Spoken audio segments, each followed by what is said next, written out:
Salam Indonesia, Anda menyaksikan berita terkini bersama saya Agus Cegatraya. Gunung Merapi yang berada di perbatasan Jawa Tengah dan Yogyakarta kembali mengalami erupsi dengan mengeluarkan awan panas guguran atau APG mengarah ke barat daya atau Sungai Krasa.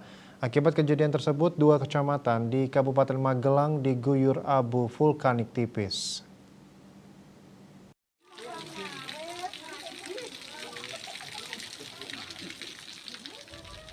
Gunung Merapi yang berada di perbatasan Jawa Tengah dan Yogyakarta pada Jumat pukul 14.46 waktu Indonesia Barat kembali mengalami erupsi dengan jarak luncur maksimum 3.500 meter.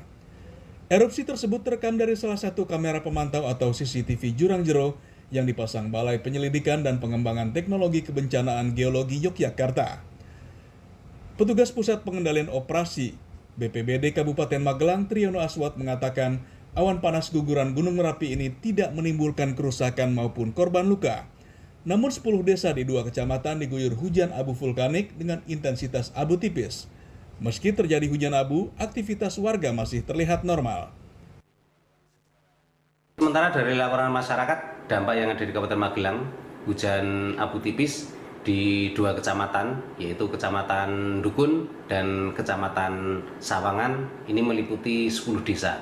Namun ini relatif aman karena berbarengan dengan hujan abu tipis tadi, juga wilayah atas terjadi hujan dengan intensitas ringan hingga sedang.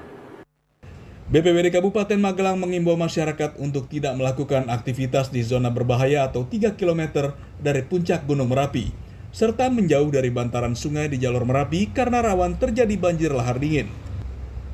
Dari Magelang, Jawa Tengah, Firman Handi, Kantor Berita Antara, mewartakan. Berita terkini bersama Minyak Apun Ganapati Usada Bali Keluarga Sehat. Update terus informasi Anda dengan subscribe dan like YouTube channel Bali TV @News Bali TV. Tetaplah bersama Bali TV. Salam Indonesia.